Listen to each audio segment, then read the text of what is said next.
Good morning, good morning, good morning. You're listening to Buy That Plane. I'm Andy Moore, and this, as promised in previous episodes, is a Buy That Plane deep dive into this beautiful 1968 Beechcraft Debonair 33.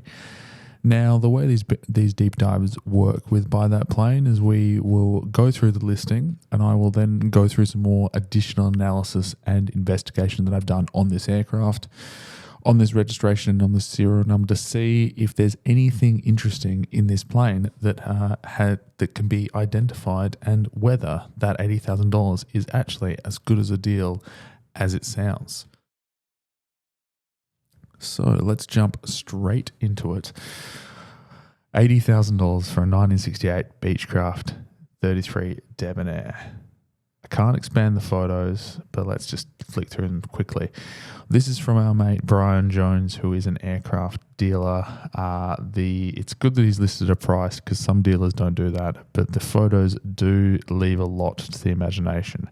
So I imagine this plane would look a lot worse in real life. But from these blurry photos, with that stunning rego of VH-NEW, which I just think is just a fantastic aircraft registration, it still looks really, really good. I am not sure what is going on the top of the fuselage. For those listening to this episode instead of watching it, is a massive fin antenna, which is for, I'm guessing, a VOR or maybe HF radio. It is a huge, monstrous thing, and it would have been modern technology in 1968, and now they would have replaced that with a new Garmin one. You just whip it off and it would save you probably a couple knots, because it is so massive. It's almost as high as the tail. It is pretty funny. But we have to remember ourselves that 1968, they hadn't even gone to the moon yet. That was the next year. So this is a pretty cool aircraft. Next photo. We've got a very, very zoomed in close photo of the seats, and the seats are corduroy brown. They look in good condition, but they really are aged, and they definitely fit the time of when this plane was built. And we've got a completely empty maintenance release with not even a listing on it. So that is a kind of an interesting photo to post, but as I said at the start, this it leaves a lot to the imagination.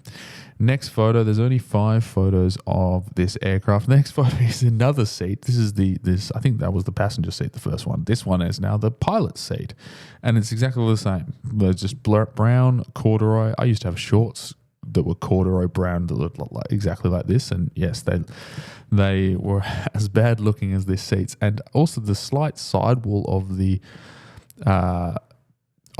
next to the co-pilot's, the pilot's leg, and I'm assuming the co-pilot as well, is also the same brown corduroy. Look, it's getting to the point where it's kind of cool. It's not all tattered and stained and torn, so I would just keep it. But there is a little bit of a nick on where your elbow rests if you're flying this plane, so that might need to be patched up. But otherwise, what you're going to do. Onto the final photo is just a blurry photo of the panel. We can kind of make out some things. You've got moving from left to right, outside air temperature. You've got an ADF, which is probably that shark fin on the roof. You've got a clock. You've got airspeed, a standard 6-pack, so airspeed, artificial horizon, altimeter, turn and bank indicator, DG, and a VSI. And then down the bottom, we've got possibly some suction gauges and 2 other instruments that I don't really know what they are. And then the standard that they kept for a very, very long time until the G36, the manifold pressure gauge, and then the RPM gauges. There's a really old school transponder and some really old school avionics. They have put in a new comm radio, because I don't think these planes came with headsets and headphone jacks when they were installed in the factory. You used a little kind of handheld ham radio microphone to talk, and use the speaker in the roof to hear over the engine noise, which is unbelievable. It's got a dual yoke, which I think is in the V down position, so it's pointing down, so you'd flip that to have it pointing up. Dual yoke for a pilot and co-pilot with the old school retro kind of thin yokes. And one thing I'm glad they changed for the newer planes, I think even in 1970, because our 1970 A36 Bonanza had this, was coloured power mixture and RPM knobs for black, red, and blue, because these ones are all white. You just have to, they feel different because they're different, made of different knurled materials. But, doing that while you're focusing on other things and trying to figure out what you're actually holding is can very much catch you out. Okay, scrolling through the listing, it's a Beechcraft Debonair 33. The Debonair, as I've said before, it is the cheaper Bonanza. They went so well with the Bonanza, but they were a premium product. So Beechcraft put in a cheaper version of the Bonanza called the Debonair, which is the 33 and the 35, I think. And that was a more kind of working class, funny to say working class plane, but a working class cheaper plane. It doesn't have as many fancy gizmos in it, and wasn't as nice, the interior, etc. But what they figured out after a few years of selling these is that people would be buying the cheaper plane and then modifying them or getting the options through the factory to basically turn them into Bonanzas anyway, with nicer interiors, etc., and nicer avionics. So they got rid of the Debonair name, they started calling them all Bonanzas, and went from there. For sale, Australian dollars, yes, Australian dollars, 80,000 Australian dollars, with a total airframe time. Now, I would expect for 80 grand, it would be 15,000, 16,000 hours, like one of the oldest Debonairs ever flying in Australia, which is not, impossible with this age, this plane. But it has 4,775 hours. That is very interesting. The comments are the description written by ChatGPT, looking for a clean, reliable and well-maintained cross-country machine, ?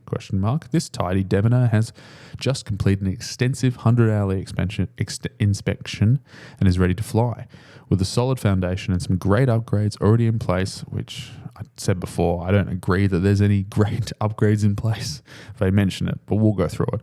It is the perfect candidate for those looking to step up to an IO 520 engine upgrade in the future. Now, in my previous researching before starting this episode, it does have a older engine. It's got the, I think it's the 470K in it, so you'd upgrade to the 520, and that is a more powerful engine. The engine is also fully run out of this plane, hence the cheaper the price. Key highlights in this, I'm guessing these, the upgrades they've already provided: dual pole yoke fitted, EGT gaze, which is one of the instruments I couldn't see, tinted perspex, extensive 100-hourly inspection, ideal candidate. So yeah, there's not really any updates. Ideal candidate for an IO 520 engine. They've restated themselves. Thank you, ChatGPT. So the engine is on condition, and they have been running it past TBO for 41 hours, and I would keep on running it, because if it passes all its maintenance as it does and passes its inspections, happy days. The prop has 1,045 hours to run, which is nice.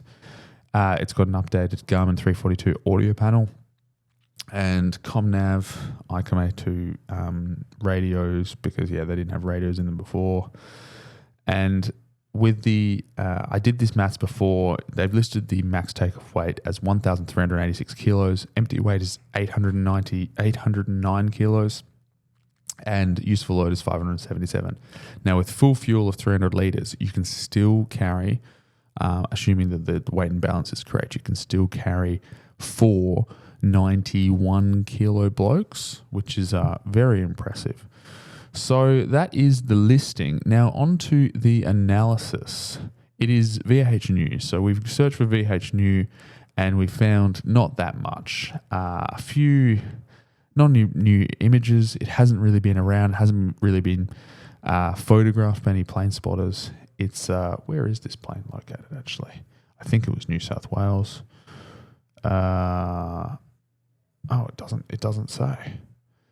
Anyway, so I also found that it was previously registered before being brought out to Australia as November 9758 Yankee, which, because it came out here kind of pretty recently. There's not, and it was 1968, 1969. There was not that much on that search. And then I did a search for the serial number, which is Charlie Delta 615 CD615, and I found some interesting ATSB report, which is on an accident that this one had on the 4th of November 1995. So 28 years into its life. And if we go down to the accident report, it was substantially damaged. It was registered then as VH Uniform Papa Romeo. And the pilot, this is all indicative, right? The pilot had 1.8 hours on type. Basically, he'd never flown Debonair before, and 136 hours in total. So a pretty new pilot, and the 1.8 hours was with an instructor. So reading through the short summary, because that's what they did in 1995, the pilot flew the aircraft with an instructor on the day before the accident flight. The instructor said the pilot had not flown recently, and the pilot had not flown previously a Beechcraft Debonair. The next day, the pilot proceeded to Caloundra with 2 passengers as planned. Witnesses at Caloundra Airport saw the aircraft approaching to land. The aircraft was very high over the runway. When it was obvious a landing could not be accomplished, the pilot carried out a go-around. The aircraft was seen making a second approach, which was also very high, but not as high as the first. The pilot continued the approach, and the aircraft was seen to flare high and fast. The aircraft then landed, nose wheel first, wheelbarrowed along the runway. The witness said it appeared that the engine had not been throttled back, as the aircraft did not slow down until it ran off the end of the runway and into soft ground, causing the nose gear to collapse. The pilot was contacted, and they said that they had submitted a report. However, no report was received. A check with the operator and the insurance loss assessor revealed that they had also not received a report. So, pretty damning NTSB report, really, or ATSB report. There's not, just a new pilot, new to the aircraft, doesn't know what he's doing, doesn't really know how to fly, and has done 1.8 hours with an instructor to kind of hopefully get him there. But yeah, that's the interesting previous history on this aircraft. Substantial damage, which then was clearly repaired and put back into service, which explains the cheaper price. The final thing I like to do with these deep dives is asking for a full analysis on the serial number. And that's what I did with ChatGPT Atlas. And it really kind of lists a lot of things about the Debonair, a lot of things about the aircraft frame design, how it all works, the dimensions, the engine, the propeller, the performance. The interesting thing about this plane is it's got a propeller that I've never heard of called a Flot Torp F1224-A. A Flot Torp is an American, or was an American propeller manufacturer. So that would have to be replaced at some point, and you would have to move to a Macaulay or a Hartzell. We'd move to a Macaulay because it doesn't have that TBO hour limitation or calendar limitation. It only has the hour limitation. So yeah, this ChatGPT AI update really just talks about how much how nice this plane is, how well it works, and then what the actual asking price is for, and it validates the fact that this is a quite cheap aircraft, as long as you're happy to accept that it has previously had accident history and the engine is fully run out and it probably needs a lot of avionics updates. But really, that's a good place to start, because those things they're all personal, subjective opinions, and it's all something you can do yourself with the help of a mechanic and a lamey.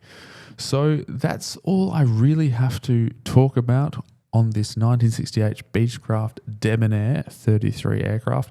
Really good plane, really interesting. I wonder if it will sell quickly because it looks very cheap to me. And I also wonder if there will be more peers to this aircraft appearing on the market when they activate in July at Western Sydney International Airport and Bankstown becomes a ghost town. Anyway, that's all from me. You've been listening to Buy That Plane, a deep dive. Thank you very much.